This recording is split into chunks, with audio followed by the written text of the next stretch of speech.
మోకాళ్ల మరియు నడుము నొప్పులకు చిన్న ఇంజెక్షన్ ద్వారా పరిష్కారం. డాక్టర్ ప్రకాష్ గుడిపూడి, 18 సంవత్సరాల అనుభవం. సంప్రదించండి elite spine and pain management centre, Manikonda, Hyderabad. Chandrababu ఒకటే చెబుతున్నాం, మేము చంద్రబాబు నాయుడు గారి గురించి చావడానికైనా సిద్ధం, మేము దేనికైనా సిద్ధం. అది కూడా చెప్తున్నాం మీకు. మా ఏజెండా ఈ రాష్ట్రాన్ని బాగుపరచాలి. ఈ రాష్ట్రాన్ని బాగుపరచాలంటే చంద్రబాబు నాయుడు గారి నాయకత్వం రావాలి. చంద్రబాబు నాయుడు గారి కోసం మేమందరం కూడా, నేను కాదు ఇక్కడ ఉన్న వాళ్ళందరం కూడా మా ప్రాణ త్యాగానికన్నా మేము సిద్ధంగా ఉన్నాం.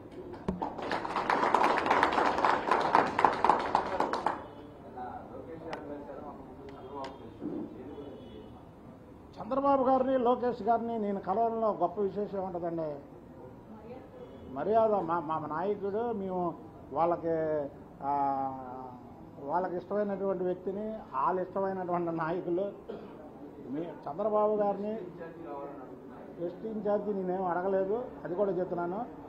కానీ ఎవరు ఫైట్ చేస్తున్నారు, ఎవరు నిలబడతారు, ఇవన్నీ చూసుకుంటారు. వాళ్ళే ఇస్తారు. చంద్రబాబు గారే ఇస్తారు, లోకేష్ బాబు గారే ఇస్తారు. లోకేష్ బాబు మీరు అడిగారు కాబట్టి చెప్తున్నా.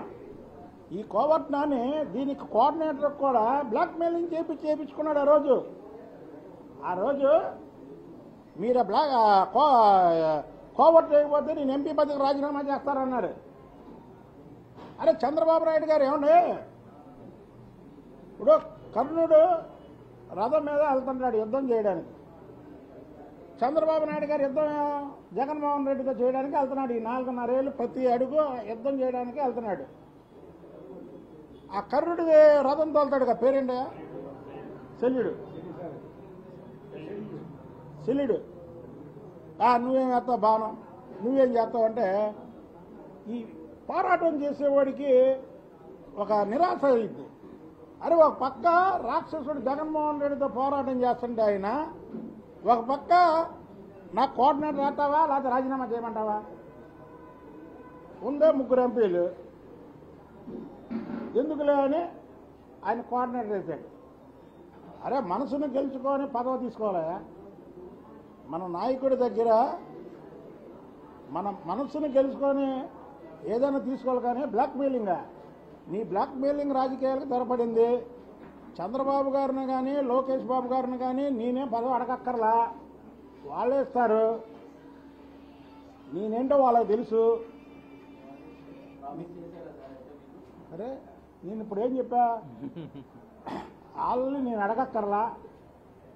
వాళ్ళు చంద్రబాబు గారు నాకు ఎంత ప్రేమ ఇచ్చాడో మీ అందరూ తెలుసు. ఈ రాష్ట్రంలో నేను ఎప్పుడు కృతజ్ఞతగానే, ఆ ఫ్యామిలీకి కృతజ్ఞతగానే ఉంటా. చంద్రబాబు గారికి కాదు, చంద్రబాబు గారికి, భువనేశ్వర్ గారికి, లోకేష్ బాబు గారికి, బ్రాహ్మణి గారికి, దేవాంశ గారికి, ఈ 5 కూడా నేను లాయల్గా ఉంటా. నేను కాదు, మా కుటుంబం కూడా లాయల్గా ఉంటుంది. మనం చూసుంటారు కదా, ఈ కోవర్ట్ని అబద్ధం ఆడి చంద్రబాబు గారు ఎంకంతో మాట్లాడిచ్చాడంటే, నా మనవాళ్ళు మనవరాల మీద ప్రమాణం చేస్తే రాష్ట్రంలో ఉన్నటువంటి చాలామంది నాకు ఫోన్లు చేసి, ఎందుకయ్యా ఆడేదో వాగాడని నువ్వు పిల్లల మీద, అరే నిజం కదా అది.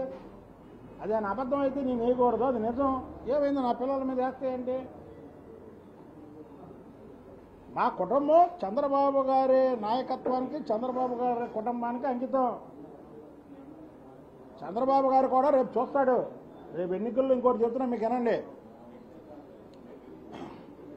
ఎవరో లాయల్గా నిలబడతారు. పార్టీని ఇంకో 30 ఏళ్ళు నడిపించాలంటే ఎలాంటి నాయకులు ఉండాలి? ఏదన్నా క్రైసిస్ వస్తే నుంచుండేవాళ్ళు ఎవరు? ఏదైనా ఆపద వస్తే పోరాడేది ఎవరు? ఇవన్నీ చూసుకుంటారు. వాళ్ళు చూసుకొని టికెట్లు ఇస్తారు. అంతేకాని బ్లాక్మెయిల్ రాజకీయాలకు తెరపడిపోయింది. ఒకటి గుర్తుపెట్టుకోండి, బ్లాక్మెయిలింగ్ రాజకీయాలకు తెరపడిపోయింది. ఎవరైనా సరే బ్లాక్మెయిల్ నేనే చెప్తా చంద్రబాబు గారికి, లోకేష్ బాబు గారికి చెప్తా, సార్ ఎవరైనా సరే ఈ రాష్ట్రంలో తెలుగుదేశం పార్టీ ఉందంటే చంద్రబాబు నాయుడు గారు లెగసీతో ఉంది. 23 సీట్లు ఎప్పుడైతే వచ్చినాయో తెలుగుదేశం పార్టీ పని అయిపోయింది అనుకొని చాలామంది వెళ్ళిపోయారు, చాలామంది మాట్లాడారు. కానీ వాళ్ళు తెలుగుదేశం పార్టీ మళ్ళీ ఏ చిన్న పిల్లోడిని కదిపినా, ఏ ముసలోళ్ళని కదిపినా మళ్ళీ తెలుగుదేశం పార్టీ అధికారంలోకి వస్తుందంటే చంద్రబాబు నాయుడు గారు లెగసీ. అంతేగాని ఎవరన్నా నేను బ్లాక్ మెయిలింగ్ చేసో చంద్రబాబు గారిని నాకు ఇవ్వకపోతే గోల్ చేస్తాను, అల్లరి చేస్తాను అంటే ఊరికినే ప్రసక్తే లేదు. ఆ నియోజకవర్గంలో ప్రజలే తిరగబడతారు ఎవరికన్నా సరే. Okay sir.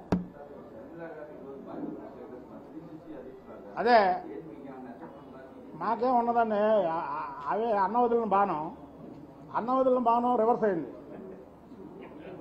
పక్కనే ఉన్నాడు కాబట్టి తాడేపల్లి బ్యాలెన్స్. ఇప్పుడు ఆ బాణం ఏదైనా కూడా ఆంధ్రరత్న భవన్ నుంచి పైకి ఎక్కి కనబడితే తాడేపల్లి ప్యాలెస్ కనబడుతుంది. కరెక్ట్గా వేస్తుంది బాణం. అందులో అందులో అందులో మనమే ఇది అక్కర్లేదు. ఎందుకంటే ఆంధ్రరత్న భవన్ తెలుసు కదా, కరెక్ట్గా పైన మనం ఎక్కితే తాడేపల్లి ప్యాలెస్ కనబడుద్ది. ఇక ఇవి నెత్తుకోక్కర్లా, ఎప్పుడో కరెక్ట్గా వేస్తుంది బాణం. ఆ బాణం జగన్మోహన్